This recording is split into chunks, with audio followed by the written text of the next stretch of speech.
네, 오늘은 벌써 9번째 시간인데요. 9번째 시간에 저희가 7계명에 대해서 살펴보기를 원합니다. 근데 7계명을 살피기에 앞서서 지난 시간 했던 6계명 또한 저희가 한번 살펴보고 넘어가는 시간 가지도록 하겠습니다. 6계명은요, 지난 시간에 우리가 공부했던 것처럼 살인하지 말라라고 하는 계명이었습니다. 그런데 이게 사람을 죽이는 것을 아예 허용하지 않는다 라기보다는 하나님의 뜻에 어긋나고 하나님이 짓지 말아야 된다고 하는 그 죄를 지을 때 죽임을 하나님께서 허용하셨던 것을 알 수 있습니다. 근데 일반적인 관점으로 봤을 때 우리가 살인하면 안 된다라는 것이 도덕적이기도 하지만 우리는 언약 백성이기 때문에 언약 백성으로서 하나님과의 관계 속에서 이 죄를 바라보아야 한다고 제가 말씀드렸는데요. 먼저 첫 번째로 우리가 살인을 하면 안 되는 이유는 우리가 하나님의 형상으로 창조되었기 때문입니다. 하나님의 형상으로 창조되었다는 것은요, 하나님께서 눈, 코, 입 이런 것이 다 있다는 뜻이 아니라 하나님께서 우리에게 하나님과 동일하게 하나님께서 지으신 모든 만물을 다스릴 수 있는 권리를 주셨다. 이것이 바로 지금 이 창세기 본문에서 이야기하고 있는 하나님의 형상이라는 뜻의 내용이었습니다. 네, 하나님께서 모든 것을 만드시고 모든 것을 다스릴 수 있지만 아담에게 너는 모든 만물을 다스리라 이렇게 하나님께서 명령하셨지요. 네, 그것이 바로 하나님의 형상을 닮은 우리의 모습입니다. 하나님처럼 그 하나님의 뜻대로 이 만물을 잘 다스릴 필요가 있는 것입니다. 이처럼 하나님의 형상, 예수 믿는 사람뿐만 아니라 믿지 않는 사람들도 하나님의 형상으로 다들 창조가 되었습니다. 그렇기 때문에 살인이라는 것은 이러한 하나님의 형상을 사람에게 심어놓은 그분의 뜻, 그분의 주권에 정면으로 도전하는 행위가 되겠습니다. 단순히 도덕적으로 옳지 않기 때문에 살인을 하지 않는 것이 아닙니다. 우리는 언약 백성이기 때문에 언약의 관점에서 이 살인을 바라보아야 한다는 점, 그리고 이 5계명부터 10계명도 언약 백성으로서 그 관점을 바라보아야 한다는 거 꼭 잊지 마시고 잘 견지하시기를 바랍니다. 하나님의 형상으로 지어졌기 때문에 살인을 하면 안 되지만 제일 중요한 것은 무엇이냐면은 우리가 이 마음을 기억을 해야 합니다. 사람의 생명을 소중히 여기고 싶다면 그 생명을 허락하시고 그 생명을 창조하신 하나님을 경외하는 마음을 회복해야 합니다. 네. 제가 지금 학교를 왔다 갔다 하면서 계속 공부를 하고 있는데 왔다 갔다 하면서 듣는 라디오 중에 영어 라디오가 있습니다. 근데 그 영어 라디오를 들으니까 요즘에 헤이트 스피치가 굉장히 많아진다고 하잖아요. 그 헤이트 스피치가 보니까 혐오 발언 이런 것들을 이야기를 하는 것인데 하나님의 형상을 닮은 사람으로서 죄인이기도 하고 또 우리가 사랑함으로써 그들을 주님께로 인도해야 되지만 이 헤이트 스피치라는 것이 서로를 오히려 적대감 있게 만드는 것 같아요. 우리가 하나님의 형상이라는 것을 기억할 때 이 헤이트 스피치를 하기보다는 서로를 세워주고 존중해주는 말을 우리 그리스도인들이 할 줄 알아야 된다고 저는 생각합니다. 네, 하나님의 형상으로 지음받으신 거 꼭 잊지 마시고, 네, 또 그것을 우리 열심히 살아내시는 우리 성도님들 되시기를 바랍니다. 네, 그럼 여기까지 우리가 하나님의 형상으로서 살인하면 안 된다라고 하는 것을 살펴보고 오늘 공부할 것으로 한번 넘어가 보도록 하겠습니다. 네, 오늘 공부할 내용은 이렇게 또 짧습니다. 그쵸? 우리 각자의 자리에서 한번 크게 읽어보시겠습니까? 마이크 안 켜셔도 됩니다. 시작! 간음하지 말라. 네, 아멘. 간음하지 말라라고 하는 것. 우리가 또 부부 관계가 있으면은 또 그 부분을 생각해서 가장 이해하기가 쉬울 것 같은데요. 맞습니다. 그런데 이 간음하지 말라는 의미가 또 우리가 언약 백성으로서 이게 어떤 의미가 있는지 또 기억을 할 필요가 있을 것 같습니다. 자, 먼저 이 가늠하다라고 하는 동사를 원어로 봤을 때 이게 무슨 뜻을 가지고 있냐 보니까요. 이런 뜻을 가지고 있습니다. 영적 외도. 영적 외도를 가리킬 때 이 가늠이라는 말을 씁니다. 네, 그냥 외도뿐만 아니라 그냥 이 남편이 아내가 아닌 다른 여자와 바람을 핀다. 혹은 그 반대로 아내가 남편을 떠나 뭐 다른 남자와 바람을 핀다라는 이런 외도, 이런 외도를 떠나서 이 가늠하다는 의미가 그것도 포함하면서도 영적 외도를 가리킬 때 사용하는 표현이라고 합니다. 자, 이것이 무슨 말일까요? 우리는 신랑이신 하나님께 정절을 지켜야 하는 신부라는 거. 여러분들 다 알고 계셨습니까? 요한계시록을 보면 특히 하나님을 신랑으로 그리고 우리를 신부라고 많이 비유를 하는 것을 알 수 있습니다. 왜 이런 말이 나오냐면요. 제가 한번 그림을 그려볼게요. 자, 오른쪽에 하나님이 이렇게 있고 우리 인간들이 이렇게 있다고 그림을 그려보겠습니다. 근데 인간이 하나님을 사랑하는 것이 아니라 하나님께서 인간을 일방적으로 사랑하셨어요. 그래서 하나님을 우리가 이렇게 얘기할 때 하나님을 흔히 신랑이라고 이야기를 하고 신부라고 이야기를 합니다. 그죠? 인간을. 이렇게 신랑과 신부가 서로 사랑하면서 사는 것이 굉장히 정상적이고 일반적인 하나님이 축복하신 관계입니다. 자, 그런데 이 하나님은 일방적으로 인간을 사랑하세요. 일방적으로. 그런데 인간은 그렇지가 않아요. 인간은 하나님을 사랑할 때도 있지만은 하나님이 아닌 다른 것을 사랑할 때가 많습니다. 예컨대 그것을 모두 뭉뚱그려서 제가 우상이라고 해보겠습니다. 하나님이 아닌 돈, 명예, 권력, 뭐 요즘에는 중요한 가치관들 있지 않습니까? 뭐 가족을 하나님보다 사랑하든지 이런 모든 것들이 우상 숭배라는 겁니다. 우상 숭배. 자, 우리가 이 하나님이 아닌 다른 것을 더 앞세우는 것을 우상 숭배라고 말을 했을 때에 신랑과 신부에서 본다면 신부된 우리가 신랑을 사랑하는 것이 아니라 다른 남자를 더 사랑하는 것이 되겠다. 그죠? 네, 다른 남자를 더 사랑하는 것이 되기 때문에 이게 그림이 날아갔네요. 다른 남자를 사랑하는 것이기 때문에 그게 영적인 외도라고 볼 수 있는 것입니다. 무슨 말씀인지 아시겠죠? 이렇게 우상 숭배하는 것이 영적인 외도가 될 수 있다는 것, 우리 성도분들 기억을 하시고 넘어가시면 되겠습니다. 잠깐만요. 이게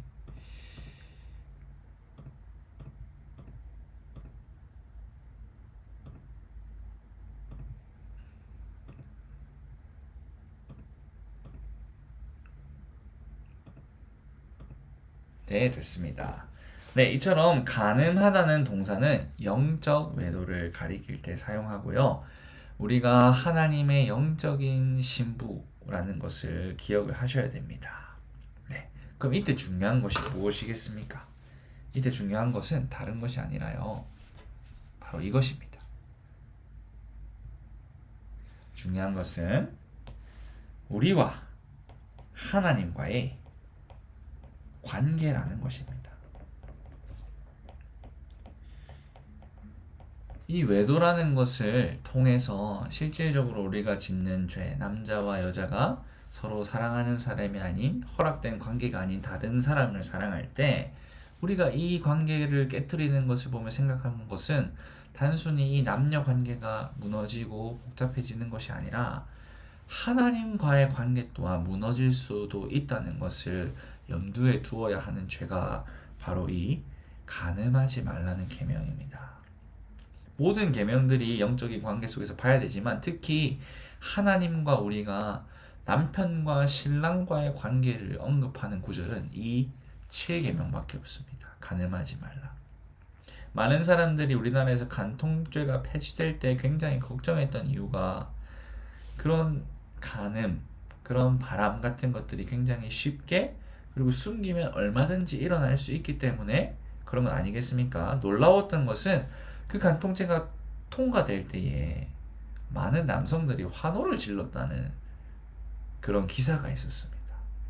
네, 죄가 더 이 땅에 많아지는데 왜 그들이 환호를 질렀을까요? 그 말은 그들이 그런 죄가 명시되어 있지만 그거를 알면서도 그런 죄를 저질러 왔기 때문이 아니겠습니까?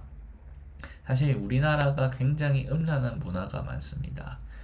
제가 청소년이 되기 전 초등학교 때 노출된 문화도 제가 의도한 것이 아니지만 자연스럽게 음란한 문화가 노출되는 것이 굉장히 일반적이었고 그런 부분들을 거슬러 사는 것이 아무리 그리스도인이라 한들 문화 자체가 그렇게 밀려오기 때문에 굉장히 힘들었던 그런 경험도 있고 그리고 그런 친구들의 얘기도 많이 들었습니다.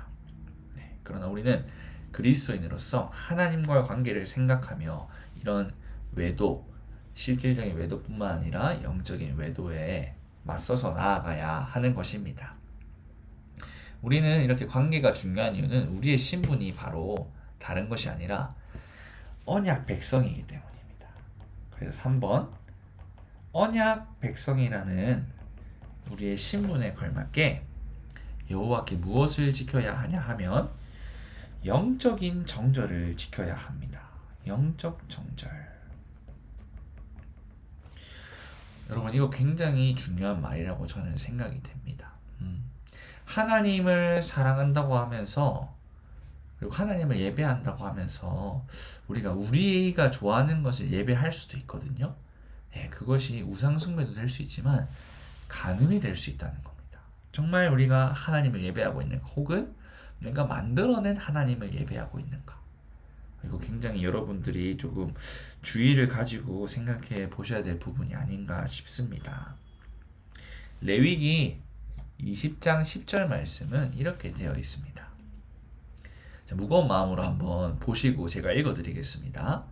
누구든지 남의 아내와 간음하는 자, 곧 그의 이웃의 아내와 간음하는 자는 그 간부와 음부를 반드시 죽일지니라.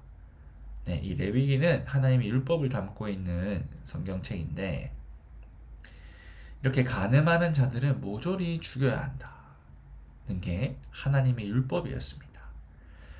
자, 우리가 여기서 주목해야 될 부분이 한 개 있습니다. 남의 아내랑 간음하는 자라고 했는데 이 남의 아내와 간음하는 자가 곧은 똑같다는 말이지 않습니까?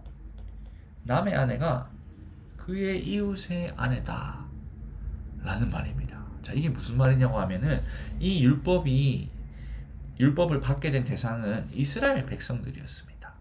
하나님의 백성들이라고 불리는 그들조차 그들은 전부 다 그때는 이스라엘 백성들만 살았으니까 옆에 텐트 그 당시엔 장막을 치고 살았으니까요. 옆에 텐트, 앞에 텐트, 뒤에 텐트 이 모든 텐트들 전부 다 이웃이었어요. 같은 이스라엘 민족들이기 때문에 출애굽을 해서 가나안으로 가는 과정들이었기 때문에 그 옆에 있는 텐트들 누구 사는지 다 알았단 말이죠. 근데 그럼에도 불구하고 간음죄가 일어났던 것이 출애굽기가 아닌 이 레위기 율법이 계시된 그 당시의 문화였습니다. 이들은 출애굽하는 거 경험했고요. 하나님께서 율법 주시는 거 다 경험했습니다. 그럼에도 불구하고 남의 아내라 불릴 수 있는 이웃, 바로 옆에 집 텐트에 사는 그런 사람들과도 간음을 할 수 있었다는 말입니다. 참 이 간음죄가 정말 우리의 마음을 굳게 먹어야만 지킬 수 있는 것을 알 수 있는데요. 이거는 좀 이따가 나중에 한 번 더 살펴보도록 하겠습니다. 네, 이처럼 남의 아내와 간음하는 것은 그의 이웃의 아내와 간음하는 것이라는 이런 무시무시한 상황 속에 있다는 것을 이스라엘 백성들이 알았고 또 이것을 율법 속에 명시하면서 지키려고 노력했음을 알 수 있습니다. 왜 이렇게 이들이 노력을 했느냐? 레위기 20장 10절에는 또 뭐가 숨어져 있냐면 바로 이것이 숨어져 있습니다.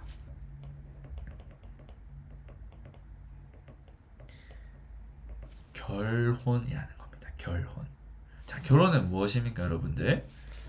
남자와 여자가 서로 사랑을 해서 가정을 이루는 것이 결혼입니다. 이렇게 맺어진 이 관계 속에서 간음이 일어난다? 있을 수가 없는 겁니다. 왜요? 이 가정을 이룬 이 남녀가 언약 백성으로서 또 다른 언약 백성들을 이렇게 계속해서 이어나갈 수 있는 축복이 가정에서만 비롯되기 때문입니다. 네, 이러한 하나님의 말씀에 비추어 볼 때 동성애를 반대할 수밖에 없는 이유는 바로 여기에 있습니다. 하나님께서 이 결혼이라는 것을 남자와 여자가 할 수 있도록 만들어 두셨고요. 언약 백성이 계승될 수밖에 없는 이유는 물론 우리가 복음을 전도해서 하나님의 복음을 듣고 나오는 것도 있지만 이미 우리가 언약 백성들이라면 이 언약 백성들의 자녀를 통하여서 이 언약이 이어지도록 하나님께서 만들어 놓으신 것입니다. 네. 우리가 동성애 하는 사람들 교회로 전도를 해야 한다고 저는 생각합니다. 그래서 그들이 알고 있는 그릇된 이 가치관을 하나님의 성경적인 가치관으로 바꾸고 또 그 가치관 따라 사는 능력이 복음에 있다고 저는 생각하기 때문에 실제로 제가 터키에 교환학생을 갈 때도 그런 동성애 친구들 남자애들이 있었습니다. 여자들도 있었고 그럼 그들이 무슬림이지만 그런 죄를 저지르더라고요. 그럼에도 불구하고 이렇게 복음을 전했던 기억이 나거든요.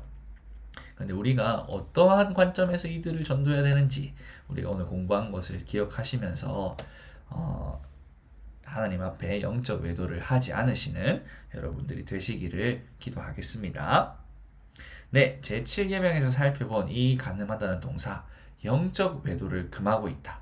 우리 성도 여러분들 기억하시고 넘어가셨으면 좋겠습니다. 네, 그래서 우리 모두 다 영적 외도를 하면 안 됩니다. 오직 하나님만 생각하면서 우상 숭배하지 않고 하나님만 예배하며 나아가시는 우리 모두가 되었으면 좋겠습니다. 네, 우리가 이 언약 백성의 관점에서 계속해서 살펴보고 있는데요. 간음에 대한 이 언약 백성들은 과연 어떻게 인식을 했는지 두 인물을 통해서 살펴보려고 합니다. 첫 번째 인물은 요셉입니다. 자, 요셉은 어떤 특징을 가지고 있냐면은 율법 이전의 사람입니다. 율법은 출애굽을 하고 나서 시내산에서 주어진 것이지 않습니까? 요셉은 그 출애굽하기 430년 전에 애굽에 있던 인물로서 율법 이전을 살았던 자입니다. 자, 이런 율법 이전의 하나님의 사람에게도 어떤 생각을 갖고 있었냐면 간음이라는 것이 사람에게 뿐만 아니라 하나님을 향한 범죄다라고 인식을 하고 있었음을 알 수 있습니다. 창세기 39장 9절 말씀인데요. 우리 각자의 자리에서 한번 큰 소리로 읽어보겠습니다. 이 집에는 나보다 큰 이가 없으며 주인이 아무것도 내게 금하지 아니하였어도 금한 것은 당신뿐이니 당신은 그의 아내임이라. 그런즉 내가 어찌 이 큰 악을 행하여 하나님께 죄를 지으리까. 이 요셉의 고백이 굉장히 놀랍습니다. 요셉은 지금 보디발이라고 하는 사람의 종이지 않습니까? 그리고 이 보디발이라는 사람의 아내가 지금 요셉을 유혹하고 있는 것이 지금 이 본문의 장면입니다. 자, 그런데 상식적으로 요셉이 보디발의 아내를 만약에 범한다고 하면 그 죄는 그 아내뿐만 아니라 보디발, 아내의 주인인 아내의 남편인 보디발에게 죄를 짓는 것이지만 그것을 뛰어넘어서 이 간음이라는 죄를 요셉은요 하나님께 죄를 범하는 것이라고 기억을 했습니다. 자, 이것을 기억할 수 있는 이유는 간음이라는 것이 육적인 외도뿐만 아니라 영적인 외도와 무조건 연결되어 있다는 사실입니다. 그리고 또 하나, 이런 외도, 간음에 대해서 언약 백성들은 항상 하나님과의 관계를 기억했다. 여기에 초점이 있습니다. 하나님과의 관계를 기억했다. 이것이 바로 간음에 대한 언약 백성들의 일반적인 인식이었습니다. 왜 언약 백성들은 이런 인식을 할 수 없었을까요? 그것도 중요할 것 같은데요. 언약 백성으로 하나님께서 우리를 부르신 것은 아주 일방적이라고 말씀을 드렸습니다. 우리가 하나님이 좋다고 혹은 하나님이 싫다고 해서 하나님의 사랑을 거부하거나 더 흡수할 수 있는 것이 아니라요. 하나님께서 우리를 사랑하셨기 때문에 우리가 언약의 그 백성으로 나아갈 수 있었던 것입니다.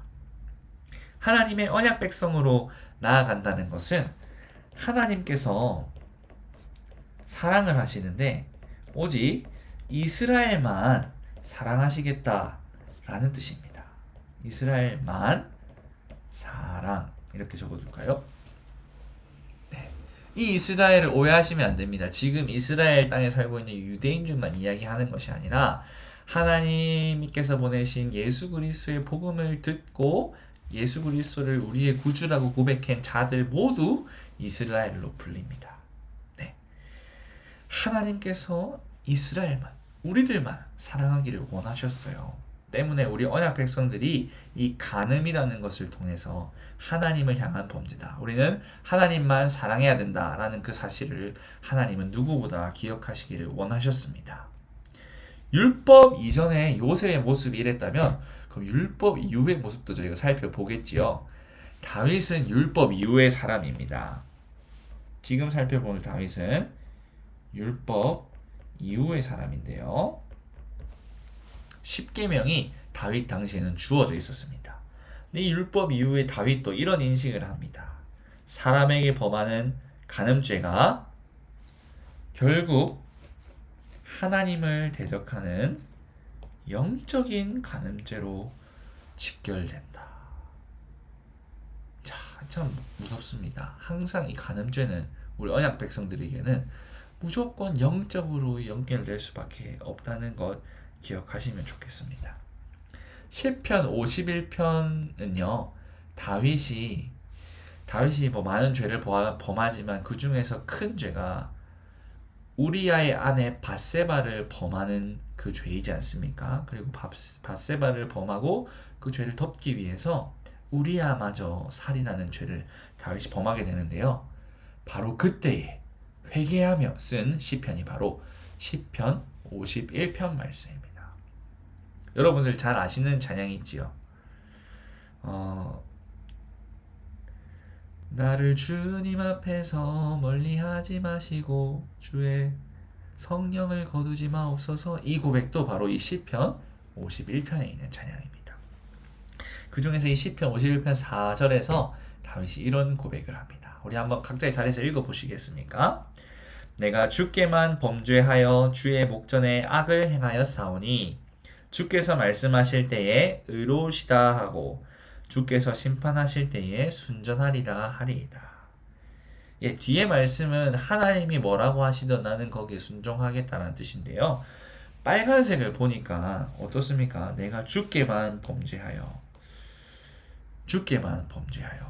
이 표현이 아까 우리가 봤던 요셉과 굉장히 흡사하지 않습니까? 요셉이 간음죄를 저질렀는데 하나님께 범죄를 했다고 고백을 했어요. 그렇죠? 다윗도 마찬가지입니다. 율법이 주어진 이후에 다윗 또한 언약 백성으로서 이렇게 외도를 저지른 이 범죄는 영적인 외도와 직결된다는 것을 인지하고 있었습니다. 그래서 다윗이 이렇게 주께만 범죄하였다라고 고백을 하는 것입니다. 이 고백이 밧세바와 우리아한테 죄를 안 지었다는 것이 아닙니다. 당연히 그것도 포함되고 그것을 뛰어넘어서 내가 하나님께도 범죄하였구나 라고 다윗이 고백을 하고 있습니다. 네, 다윗 시대, 그러니까 율법이 주어진 이후의 시대에는 이 고백이 더욱더 분명해야 돼요. 저와 여러분들도 만약에 그런 죄를 저지른다면 우리의 죄를 더더욱 시인해야 됩니다. 왜냐하면 율법이 주어졌기 때문입니다. 여러분 혹시 기억나십니까? 이 율법의 기능이 있었지 않습니까? 율법은요, 죄가 무엇인지 알게 하는 기능을 가지고 있습니다. 죄가 무엇인지 알게 하는 것. 기능이라기보다는 알게 함이라고 적겠습니다. 죄가 무엇인지 알게 함. 율법에 명시되었기 때문에 우리는 죄가 더욱 죄라는 것을 알게 되었어요. 물론 이 율법이 없을 때에도 언약 백성들은 죄가 무엇이라는 것을 알았습니다. 그런데 하나님께서는 우리에게 율법을 주시고 우리가 언약 백성으로서 이 율법을 더더욱 주의 성령 의지하여 지키기를 원하시고 계십니다. 네. 그래서 요셉과 다윗의 고백은 어떻게 보면 한편 같을 수 있지만 한편 다를 수 있는 이유는 이 다윗이 이 율법을 보고 하나님의 계명을 더 깊이 생각할 수 있었다는 점에 있음을 기억을 하셔도 좋을 것 같습니다. 네, 이렇게 언약 백성들은 간음에 대해서 그냥 죄로 생각하지 않았습니다. 하나님과의 관계가 무너지는 것이며 그 외도는 하나님과의 그런 영적인 관계가 무너지는 데까지 이어질 수 있다는 것을 항상 인지하고 있었습니다. 요셉과 다윗이 그랬다면 우리들은 어떠해야겠습니까?